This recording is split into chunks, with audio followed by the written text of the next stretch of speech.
Welcome to another episode of We Don't Die, where my goal is to give you evidence that although our bodies will disappear, we survive physical death. When we aren't afraid of death, we are less afraid of life. From these episodes, I aim for all of us to take more risks in our lives, go after our dreams, have great relationships, and a lot of fun and joy in the process. I'm your host, Sandra Champlain, author of We Don't Die, a skeptic's discovery of life after death. And today I'm thrilled to introduce you to my friend, MarBeth Dunn. She's nicknamed the Happiness Coach, and I'll tell you a little bit about her. On Valentine's Day, back in 2009, MarBeth lost the love of her life to a heart attack. But instead of succumbing to grief, MarBeth chose a different path. Today, she's happily engaged and uses her wisdom to help women create joy-filled lives. She's the founder of the Institute for Empathic Development. MarBeth is known as the Joy to Abundance strategist. She's also an empath, and we'll find out a little bit about what that is.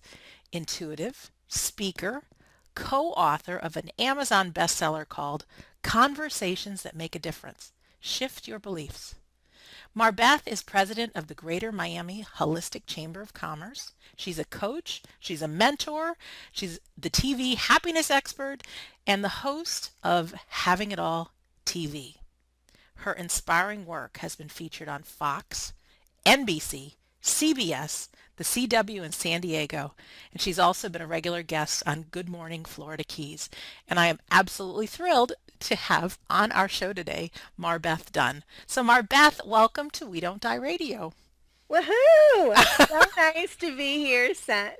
It's just so great to be here with you. I'm so excited to be on your show. Me too, and I love the woohoo because sometimes I don't want to say it's intimidated, but when I read the bio from the guest, it's like, oh my gosh, what? I mean, it's like I've got a superstar here with me, and you are. Can you tell us a little bit about you? Are you in the Florida area right now? I am. Yes, I am in South Florida. And before we really get into content, would you mind if I started by sharing a little bit about me so our listeners could have a little more context about who I am and why they would even want to listen? I would love that. Go for Awesome. it. Well, as you said, excuse me, I'm a coach and a mentor, and my life is joyously abundant, and I'm happy about 99% of the time. But as an empath and an intuitive, I'm extremely sensitive to the energy of other people, and I feel energy in my body. And I didn't know that for most of my life. I thought there was something terribly wrong with me. And I know there are many other empaths out there where we feel in our body, where other people are carrying their stuff. It's like being a body whisperer. And like many people, I'm sure that many of your listeners, I had weak energetic boundaries and I was very easily overpowered by other people's energy and it made me ill. And I had social anxiety and I often would have asthma attacks in social situations. But not only was I ill, my relationships were a mess. And I was in debt. My life wasn't very pretty. And my saving grace was that I was a painter and I lived in Haiti. I was a painter. I lived on a mountaintop without electricity or city water. Wow. And I painted. And one day I was introduced to an idea that what I saw as reality was not set in stone and that by changing my thoughts and my perceptions, everything around me could change as well. And I finally had power. And after I left my marriage, which was very difficult, I focused on healing my past and my patterns. I moved forward and released what didn't serve me. And I threw myself into training and certifications and personal growth, empowerment, many energy healing Mm-hmm. techniques and modalities. I even became a Kundalini yoga instructor. Wow. And soon my life was fabulous. I had an energy healing practice. I had a wonderful relationship with a wonderful man. And then it will be 6 years this Valentine's Day that I lost him to a massive heart attack. And you can imagine, I was so stunned and I was traumatized. And it would have been so easy to curl up in a ball of grief. And I was terrified, though, that if I did, I would be there for a very long time. Mm-hmm. So I chose instead to use the techniques that I'd learned and developed to release all the devastating emotions that I was feeling one at a time. And it wasn't easy, but it really surprisingly wasn't very long before I felt good, really good. And there wasn't anything left but love and beautiful memories. And that's when I realized that I had something wonderful to share with the world, because I know so many people suffer from grief and pain and from life's challenges. And so I discovered that my purpose was to gently guide people to find their purpose, rediscover their joy, solidify relationships, open to and expand wealth, and just create a bright new future. So that's what I wanted to share. So it gives you a more of a context as to who I am. I just want to give you a big hug right now for all of that. Oh, I want to hug you back. Yeah, and not just that. It's thinking about grief and everything that I've learned about grief, it's a new concept to me to think that one by one you could, I mean, I'd like you to talk more about that at some point. You concentrate on each emotion and let them go one at a Yeah. time because Yeah. it's like, what? And Well, I could, as they came up, because it's so overwhelming at first. You're numb, and you're in a state of disbelief. You right, can't believe that it happened. right. And what I wanted to tell you is that right after he died, um, my kids flew down the very next day to be with me, and Mm-hmm, they live the other side of the country. They live in New Mexico, mm-hmm. and they both flew in. And when on in the car on the way down, they smelled my mother, her perfume. She always wore Giorgio. They could smell my mother in the car with them, and that Giorgio smell was with him in the hour's drive to the airport, and it actually stayed with them after they got on the airplane, to come see me. So Wow. talking about life after death, there was Yes. so many messages that we received when they came there the first night. They were so sweet. They wanted to rub my hands. One was rubbing my hands, one was rubbing my feet.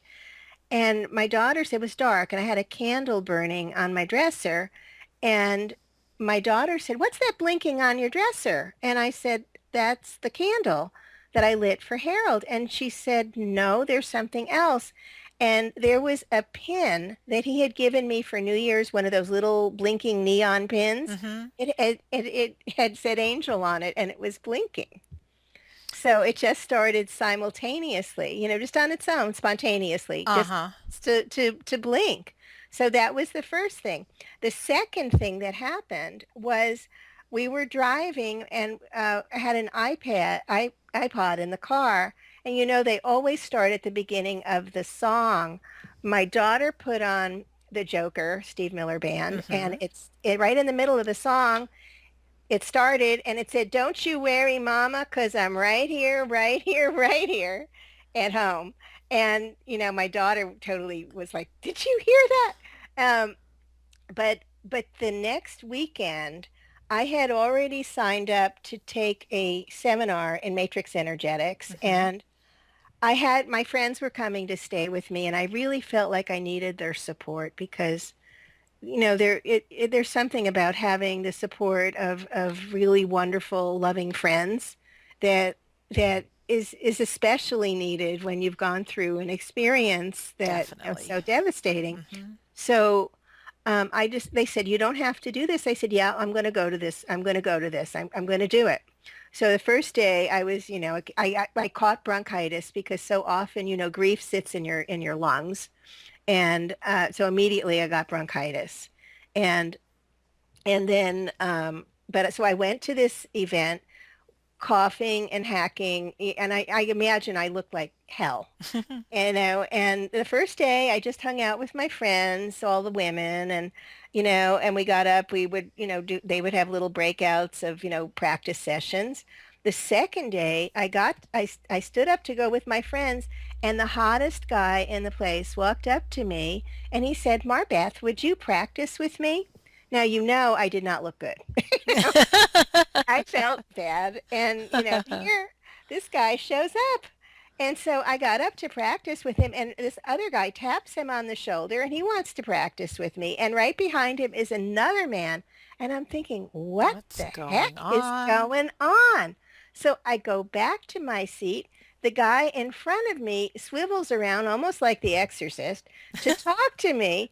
And I just stood up. I was overwhelmed. So I walked to the restroom, and then in my ear I hear this song that Harold had shared with me from some unknown songwriter, "I'll Take Care of You." Well, I just burst out laughing. You know, Because that explains it. it totally, when I Yeah. started laughing, I said, "That's wonderful, sweetheart, but it's a little soon." Hmm. But yeah, it was pretty amazing. And but that continued. That For my birthday, what we had been in Santa Fe for my with my kids, and I had given them one of the Wii Fit, Yep. the and they loved it, and he loved it at the time. He said, "Oh, we have to get one of these." Well, we never did because he died, like in February, and so we never did. Now my birthday was in June, and my daughters got me a Wii Fit. Now, that was, kind of an expensive gift to come from my kids. And so I called them. I said, "That's way too expensive." And my daughter kind of hemmed and hawed. She said, "Well, Mom, it actually came from Harold." I said, "What do you mean?" And she said, "I won a contest that I didn't enter Wow. for the Wii.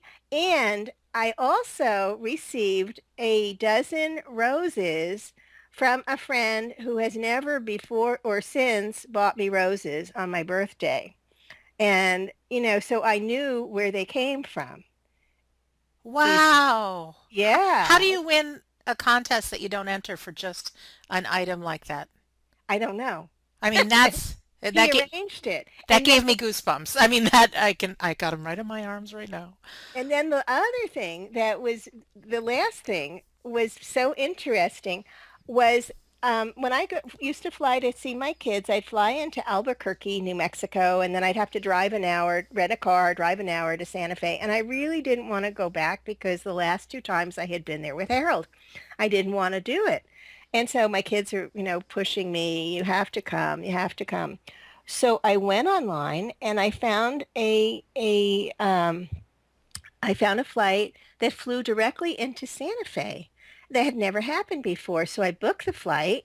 And when I got to the airport, it was so easy. And I said to them, "When did this start?" "It started on my birthday."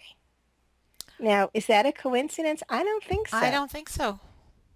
I mean, it was just all these things. And the other thing, which I know I'm excited But about I this. want you to tell us because more is better.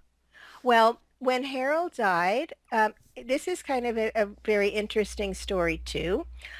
His mom had passed 10 days before, and he and his mom were very, very close. And and I guess, you could say that he was heartbroken, Sure. you know. She passed 10 days before he did? Yes, and he Oh had my the gosh. the funeral home had given him a candle, and the candle burned until he died. And I found him.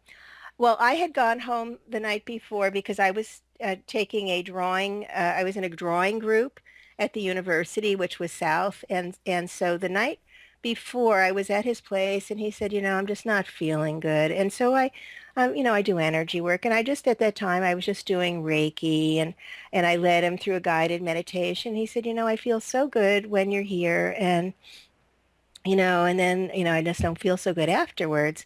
Well, the next morning I woke up and I was so, I don't even know what the word is. I was just upset. I was emotional. I didn't know why. And I just felt like I needed to send him Reiki. So I did. And then as I was driving to my drawing group, I found myself communicating with God. And I said, "God, I want you to take this relationship and do with it what you want to do. I'm surrendering this relationship and Harold to you. Now, I had no idea what I was saying, and it sounded like a really weird thing to be Mm-hmm. saying, but it was just flowing out loud as I was driving. When I got to the drawing group, I was talking with a friend of mine, and suddenly it was like I passed out. I disappeared. I was holding on to a table. I don't know where I went, and I don't know, how long before I came back. And she was talking. I don't know that she even noticed.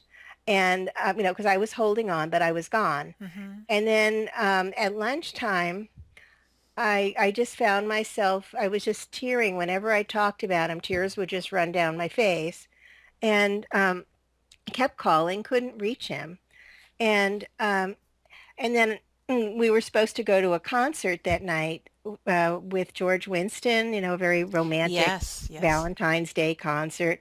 And I knew something was wrong, so I drove to his house and I found him. Well, afterwards, I had bought some books on the afterlife and communicating with people, and there's a book by Dr. Newman about I think it's life. I don't have the name of it right here, but I think it was about life between lives or something like that. And what he said was, when we die, we're greeted by our loved ones. And if they are still living, the people who are important to us, Yeah. then part of their consciousness splits so they can be there to greet us. And I know that's what happened to me the day that he died, because that was in that morning, and it was when he would have gotten up and, fell on the floor.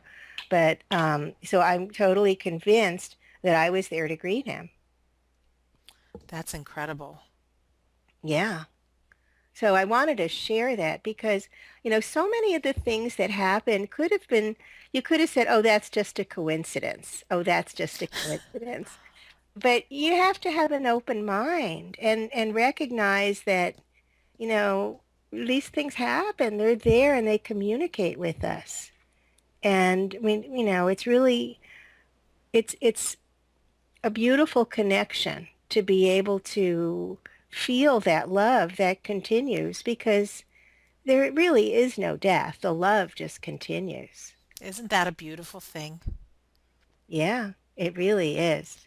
So Eh, that's one thing I wanted to share, but there's mm, more. keep going. I just want to thank you, first of all, because in front of you I have your picture, because we're talking on Skype right now. And anyone who's listening that wants to see what MarBeth Dunn looks like, she's beautiful. Go to WeDon'tDieRadio.com, and there's a beautiful picture of her. And so I'm looking at you and I'm thinking about how devastating it is when we lose somebody, and that this was the path. And here you are, just so lovely and giving and sharing and just seeing everything that you've created out of it. I mean, gosh, you're extraordinary. Well, I feel that and I was just on another show talking about the gifts and your challenges. There's so many amazing gifts that came through that experience. And if somebody had told me at the time, there are going to be many gifts inherent in this experience, I probably would have punched them. Oh, yeah, I, I I, was going to say something just like that. Not really, but I mean, you Right. don't want to hear that. You're in a state of grief and you can't even imagine that there could be anything wonderful or positive Yeah. in losing someone, after, finally finding somebody who's kind and loving, and it's just like, oh my God, and now he's gone. Right. But there were so many amazing gifts because, for one, I discovered my purpose.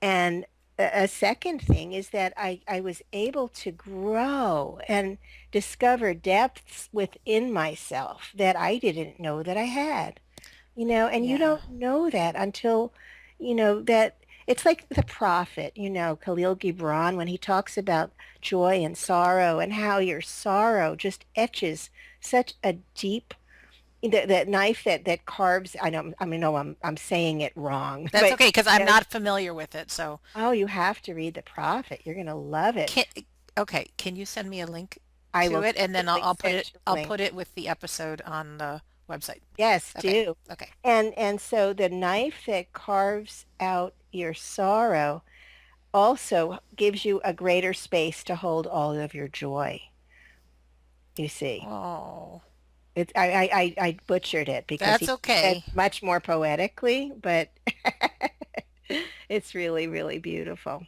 Mm. So so that was really my experience. Yeah, it's somebody who's so important to you, they don't leave. They're always, there. You just need to reach out and contact them, and they're there for you, you see. And then Yes. what it was interesting was about a year or so later, I had healed. I was doing really well. He came to my daughter in a dream and he said, "Could you have your mom say, a special prayer for me so that I can leave?" So I did. And, I thought, wow, isn't that, really beautiful? What do you mean by that? Because sometimes I think that and not just me, but many people, that sometimes they're around, sometimes they're not, sometimes they can come back. Um, Well, in the Jewish religion, there are specific prayers that are memorial, and I don't think his brother was saying it for him, and so I didn't really know, exactly what the prayer was, but I found it. I looked it up and I said it for him. Because because Shauna came through and she said, "What does that mean?" you know. yeah, So, so interesting. So that was in the faith. But but after that, he still has come back to you with these signs. yeah, yeah, Yes, okay. That's yeah. one thing I wanted to. It's not like he's gone, he's moved on, and good luck to you No, till we meet again. Okay. no. And my father. Now this is really interesting too. My father was in this lifetime was abusive. My mom slept with furniture against the door because she was afraid he would break in and kill us. Oh. So, that was my babyhood and that was my dad. And I didn't really have a relationship with him because he really didn't want to be bothered. Mm-hmm. And I tried as an adult to connect with him, but he really, again, was not interested. So I didn't have good feelings about him. And you can imagine, and he passed away many, many years ago.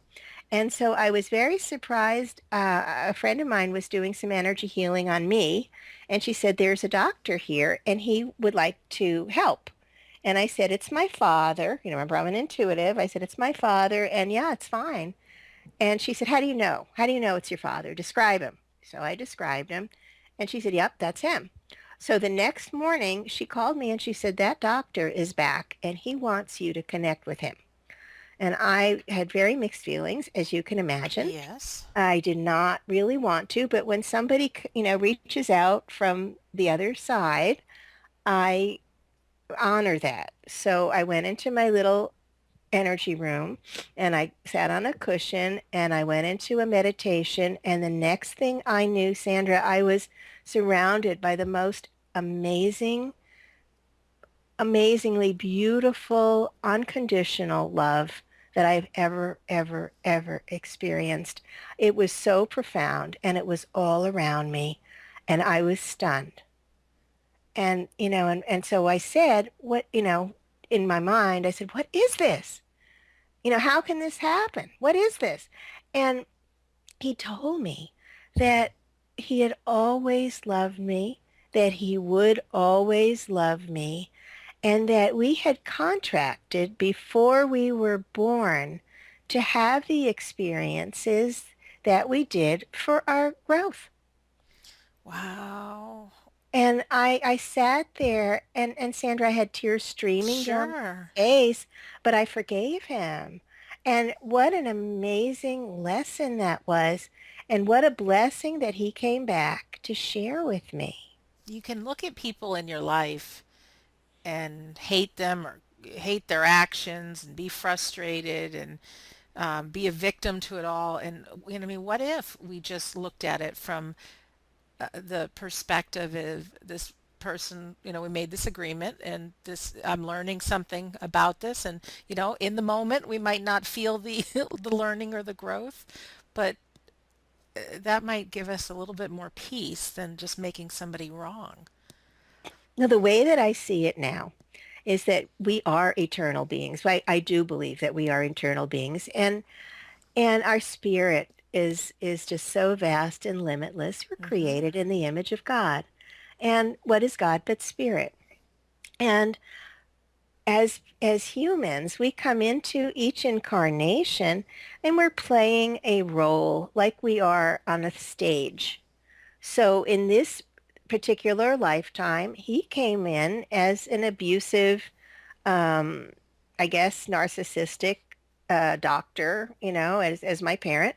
Hmm. And, in another lifetime, perhaps I was the one who when it wasn't treating him as well. But, in the absolute truth, we are both love.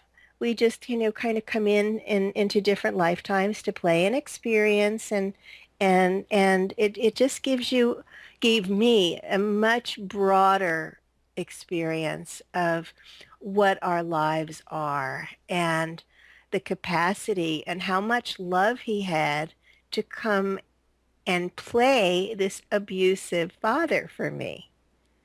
It's a whole different perspective. Oh, wow. And if we don't have forgiveness to somebody who's either gone or still alive, I mean, it's just like there's an open wound. Yes.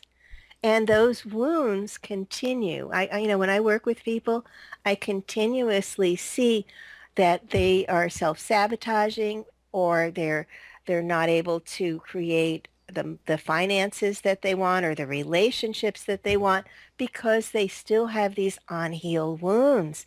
And you don't need to, it's not difficult to release these wounds, these issues that you've been carrying, and to see things from an entirely different perspective.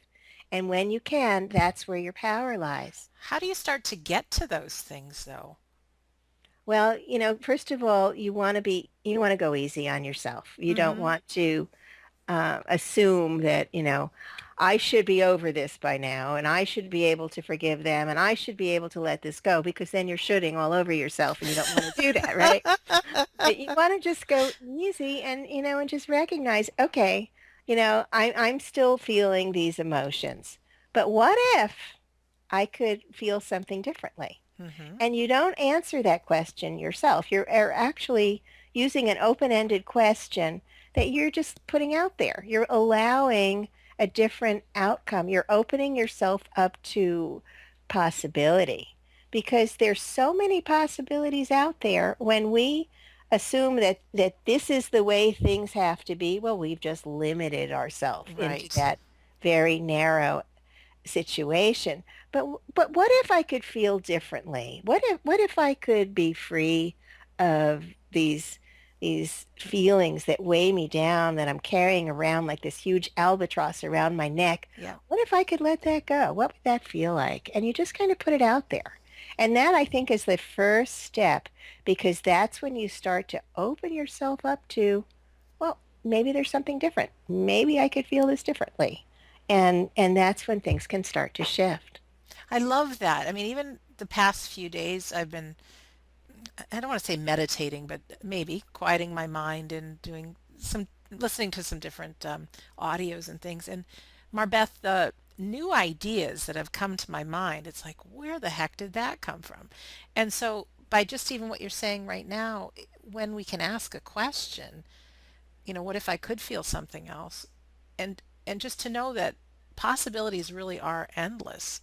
And like new creative ideas came to me. I mean, new possibilities for healing or for, gosh, who knows what can come up. Yes, yes. And that's the beginning, and truthfully, don't judge yourself, because where you're at is absolutely perfect. And, I also say, if you can, allow yourself to feel your feelings, because when you resist them or push them down, they don't go away, you They know. don't, do they? They don't go away, and they come up and they grab you in other places, like they'll suddenly you're going to find that your business is is tanking and you don't know why. Well, if you just experienced a loss, it can totally affect your business, it can affect your relationships, it can affect every aspect of your life. Do you think, Marbeth, that people can get stuck in grief because they're not feeling their feelings? Yes, very definitely. And, I was really terrified that I would get stuck in grief, which is one of the reasons that it felt right for me to move forward. And then I got the corroboration from Harold when he was like putting all of those different men I in my, love that. I, Yeah.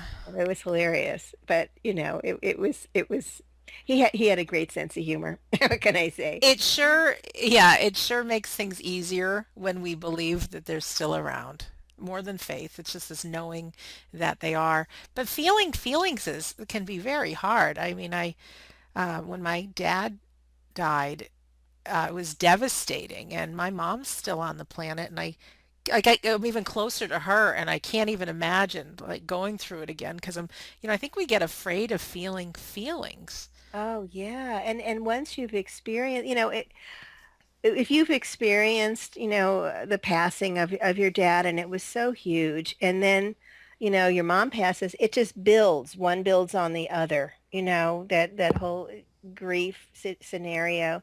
And it really can be very difficult. But again, there are things that you can do to release the feelings and, allowing yourself to feel them. It seems like that can be overwhelming, but there are different techniques. I know many different techniques to release those emotions. And when you do, you actually feel much more expanded. You feel as part of that grander self of who you are. Sometimes you may want to, if it's not too too much, you can actually intensify a feeling. Like how can I make this even more intense? How can I feel it more intense? And it will absolutely it can totally vanish. So I've never heard of that, That's and one that's way. wild. Another way you can use emotional freedom technique or meridian tapping. That was something that I did, and I have a master certificate in that, the advanced certificate, and the tapping, Hmm. and it was very, very helpful. Um, but I really do encourage when I work with people, I hold the space, because as an empath, I can tell you exactly where you're holding your stuff, and I can feel it, like okay, I'm feeling that grief in your chest, and I can feel and I know what it is as an intuitive, and I can help people to actually release it. And sometimes, the feelings are not even from this lifetime. Sometimes they go back to other lifetimes. It's very interesting, some of the issues that people are holding, and sometimes they're not even your feelings. They're not even your emotions. What do you mean by that? Well, I find that about 80% of the people that I work with carry other people's stuff, you know? Oh, Yeah. So for example, after your dad passed away, you actually took on, some of your mom's pain because it was hard for you to you really care about her, and you were feeling, oh, look at the pain she's feeling, and guess who took some of that on? yes. You see. And and so it's not you don't have to carry that any longer. You can release it. It's something that and it's actually very freeing. Is there a ritual to release it? Or some, Here, let's just do it right yeah, now. I'd love that. Thanks. Yeah. I So what I say would we'd do, love that. I love to work with angels, and I would just ask Archangel Michael to come through with a net, a beautiful net of golden mesh, and just have him just kind of strain it right through your body, and just take all of the stuff that's not yours and just take it up to the light, and then where it'll be transmuted into love and light, and then just let it just flow all the way through you and expand out. into the outermost aura and just fill you up with this beautiful love and light. Yeah. So, Wow. And I hope those who are listening are did that as well. Um, and if not, I mean, that's an easy tool that we can all use. And I just want to, if I can, just tell you my experience in those just couple of seconds that you did that was there's a lot of stuff that goes caught in that net. yes, Lots and lots and lots and lots. because you're an empath also. Am I? Yes. Can, You feel other people's stuff. can you talk a little bit about being an empath? Because I've always been caught up by that word. Even reading your bio, I didn't even say empathic, right? Like I kind of get it, but I don't. And maybe there are people that who are empaths that don't know it, and that could be part of the reason for some Yeah, yeah, pain. yeah. Yes. And basically I like to think of myself as being a body whisperer I like that. because isn't that cool? Yes. I didn't coin it. I've actually, when I looked it up online, I was at an event and a woman asked me, well, I don't understand what you do. And so as I talked to her, she said, you're really a body whisperer. You know, you help people understand what they're carrying within their bodies. And I do. And I find that, you know, in one of the classes that I was teaching, I had about 8 people on the line. I don't do large classes because I like to work with people individually. I was working with one of the women on the line and I said, does everybody feel the heaviness in her chest and how her throat is just so congested? And everybody felt that. And then the question, everybody on the line, everybody was able to feel it. And, you know, then the question comes up, well, is that mine or is that hers? You know, and that's something that you need to ask yourself. If you're feeling, you know, very often people feel very heavy in their chest, you know, the word heartbreak. Well, hello, you know, Mm-hmm. it's in your heart. You have a heaviness in your chest. Grief, sadness tend to, you know, they converge in your chest. So, you know, when you're feeling like a heaviness or you're feeling maybe a pain in your neck or you're feeling, you know, a clenching in your solar plexus, then you want to ask yourself, is this mine? You know, that's the easiest way to, I don't know if that was helpful, but I find that because there's so many of us on the planet now, and because we're really energetic beings, we just appear to have a body, but if even if you look at the consistency of our bodies, we are 99.999% energy because we're composed of atoms. Yes. And you look at an atom, it's mostly space. So if you took all the matter that's inside an atom and you condensed it in, it would be about the size of an apple seed. That's crazy. I know. So what we really are, we're patterns of light and information. And, you know, and so that gives you a whole different way to look at what we are, you know. And Yes. because we our energy tends to blend with other people's energy. Mm-hmm. And so it's easy for us to pick something up. The first time that I was actually aware of this, because I didn't realize, you know, how empathic I was. I thought, as I said, there was something really wrong with me. Sure. I was asked to sub for a friend of mine at a spa to do some Reiki. And when I walked in, the massage therapist hugged me. And the next day, I felt awful. And it didn't feel like me. I just felt really heavy. I felt really depressed. And I was like, this isn't me. So I went back over my day the day before. And when I got to that lady hugging me, I was like, everything clicked inside. It was like, oh, that's what this is. And I said, that's not mine. And I kind of pushed it out of me. And I felt really good after that. So very often, you know, and I think it also comes from maybe not having very strong energetic boundaries, Mm-hmm. you know, and a lot of people don't. You know, a lot of us have issues with boundaries And and they we, manifest in different ways. yeah, we may not know have issues with boundaries. Right. And you're saying all this, and there's been days that I've had freedom and the possibility of power and getting things done and could be joyful. And I've woken up with like heaviness on my chest, like almost a feeling of panic or stress. And I've Yes. even just a couple of days ago, and I'm like, what is this about? Because it would never even have occurred to me that it might not be my stuff. Never would have occurred to me. So I You don't, know, yeah, and sometimes, like when I leave my house and I'll feel like a tightening in my chest, I've learned to listen because I need to check out where I'm going. And, is that space energetically good for me?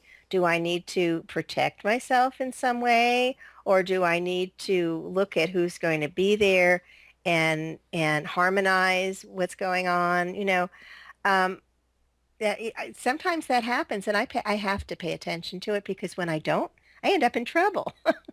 sure. Can I change the subject just a little bit? Sure. Because time goes by very quick. When we are talking right now, we're just before Thanksgiving, but then Christmas is around the corner, and then Valentine's Day, or there's those of us that have lost a loved one that a birthday was significant or an anniversary. Our lives are filled with holidays and times that we may be missing that person that was in our life. Do Sure. you have any recommendations as the happiness coach, how to embrace a special occasion and make it a great day as opposed to in the past it might be a day of gloom and doom and sadness, and how we can consciously shift a day to being a Yes. happiness day. Yes. So first of all, every holiday is a little different. Everybody's situation is a little different. Right. So yeah. So if it's a day where you're going to be by yourself, you want to do some planning and you don't want to be by yourself. You may want to light a candle for that person and do something special to memorialize them, but volunteer. Because when you're giving back, if you can, sometimes if you're like in the throes of grief, you really can't. You just need to honor where you are and surround yourself with some close friends who can support you. That's really important. But if you can, and spend some time volunteering, maybe, at a homeless shelter or something, on that day, it takes you out of that, that victimized situation where you're feeling, and victimized is not the right word, but you're feeling so sad and Sure. you want to, when you start to help other people, you can't help but feel good yourself. It's something that just happens. You can't help it. So that's one of the things. But if you can surround yourself with friends and maybe even create a different holiday tradition, so if you were, having, if you were always the one that did, the cooking and did the whole thing, maybe go out to a restaurant, just do things differently and just, and get support. Get the support from your friends if you can, and don't be afraid to reach out and shake things up, and you could start a different tradition or a new tradition just to help you see things a little differently. hmm One of the reasons I created this radio show is that I know no matter how much research I've done in life after death, I've heard miraculous stories that give me goosebumps. It's really easy as a human being to forget and to kind of live in the illusion that we're all by ourselves. And Yeah. so to have either a great book that you're reading or listening to some of these podcasts I know works, because I hear these stories that it's like, oh my gosh, like your Wii Fit gift that you received, and things that are just like, wait a minute, this is a miraculous life that we're living in. But it is, I do think personally, and you might feel the same way that well, I don't. I'm going to ask you if you feel the same way that life really can be an illusion. By coming here to planet Earth, I think it's easy to forget who we really are. You know what I mean? Um, Yes. yeah, and I think personally, I think that's part of the game of life, because if we knew 24/7, well, I don't know, but sometimes I think if we knew we were living on heaven on earth and everything was good all the time, um, it wouldn't be so good anymore. Like we need to have sorrow to be able to feel joy and things like that. Yeah, we need the contrast. Right. And as I said, the sorrow actually creates the depth for you to hold more joy. I love that. I Yes, I love need to send that. that to you, The Prophet by Khalil Gibran. Okay. We will, yes. And we'll have that, well, by the time you're listening to this, listener, when you go to we don't die radio.com and look up MarBeth Dunn, you'll see that link, I promise. Could you just share a little bit? You said before we started today that you can help people. If there's someone who's looking right now that's needs a little help, are you open for people to contact you as a coach or however whatever you do? Absolutely. Okay. I actually prefer to work with people one-on-one Okay. because it's very, very, very effective, and you can move through, sadness and grief and pain and just a lot of your different issues very, very quickly. I'd like to send you to my page, which is marbethdunn.com/strategy. And Okay. there I have a special offer. I have a couple of audio downloads, and then also I have a book that you can download, 7 Steps to Get Unstuck and Unlock Your Joy, which when you sign up, then you can, you'll be able to access that. You can just download it, and then also you can sign up for a free consult with me on the tab on the bottom of the page. You can That's just sign up. very generous. I've always loved when people offer something like that because, to spend this time with you now, you're just so loving and caring, and I really get that you're the real deal. Oh, well, thank you. Well, you're so loving and caring too. I'm just a reflection of you. Aren't you sweet? And what is yourjoyjourney.com? I know you also sent me that Yeah, website. that's where people can sign up for my ebook, but you don't need to go there. If you just go Well, to then, okay. marbethdunn.com/strategy, you'll get more. And your book, Conversations That Make a Difference, Shift Your Beliefs, you've written a chapter in there. Yes, And I you wrote a ca- chapter. and is that on what we just spoke about today or a little something different? Yeah, it actually is. I wrote about, I think I wrote about Harold in my experience and everything how I grew from that experience, because it really was such a profound experience for me. And I know everyone who's experienced the loss of a loved one, you know, there, there, there is always a reason, even though you may not understand it at the time.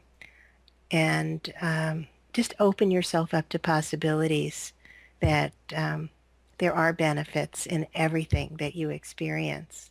That's awesome. And even looking back at any one of our lives, and when we look back there, and if we're real with ourselves, if we can look at some of the hardships we've had and kind of ask the question, how have I learned from it or grown? We'll see that we always have. And you're right in the midst of things, you want to punch somebody in the nose if they say, "Oh, this is really a gift," But to just trust and to, like you said, whether it's volunteering or make a difference for another person, and while you're in the moment of actually feel the feelings, that's extremely inspiring to me that you said when you felt the feelings, you actually moved through grief faster. So thank you for that. You don't want to repress them. You don't want to, I understand that there are times, and truthfully, so there were days or evenings when I fell asleep in front of the TV. It was, we tend to run away from feelings that are uncomfortable. And that's why, some people become, foodaholics or alcoholics or TV-aholics. We need sometimes, something to help us through. And you don't want to judge yourself. But at the same time, sometimes, and sometimes you need a break. So go easy with yourself, wherever you are, it's okay. But just know that you can move through things. And when you come out the other side, you are stronger and you have so much to share with others. One last question, and maybe you Sure. can sum this up in your closing thoughts, closing remarks.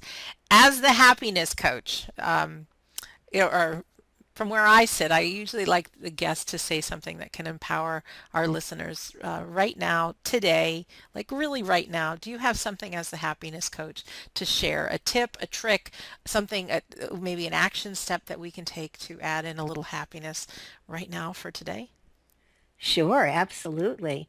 Well, first of all, you want to set your intention in the morning that you're going to have a happy day. And you have that choice. Everything that happens to you is a choice. When Harold died, I remember that instant when I recognized that I had a choice, that I could have succumbed to grief. And again, I was terrified that I wouldn't get out of it for a long time, Hmm. or I had a choice to move forward. So recognize you have a choice and you have a choice to be happy. And so you can choose happiness. You have a choice every second, and you don't have to do it alone. We have helpers. We have spirit. We have angels. All you have to do is ask, help me see this another way. Help me get through today. You know, I would like to see things differently. Whatever it is, you ask and we have free choice. So you can't, they can't always interfere with you unless you ask and say, yes, interfere with me. Help me be happier today. And, and things will show up. Things will shift for you. That's great. And ask is just a three-letter word, Yes, one syllable, and easy to do. easy to do. Oh, MarBeth Dunn, thank you for being with us today. Well, thanks so much, Sandra. It was really fun. I really enjoyed it. Aw, and to our listener too, we've enjoyed having you here. There's plenty of places that you could have been right now, and you chose to either have your headphones on or listen to us in the car or on the computer or wherever you are. I really want to thank you for taking the time to listen, and I hope this interview has been of value. And to remember to go to WeDon'tDieRadio.com, and you can either listen through iTunes or right from the website and share it if you like.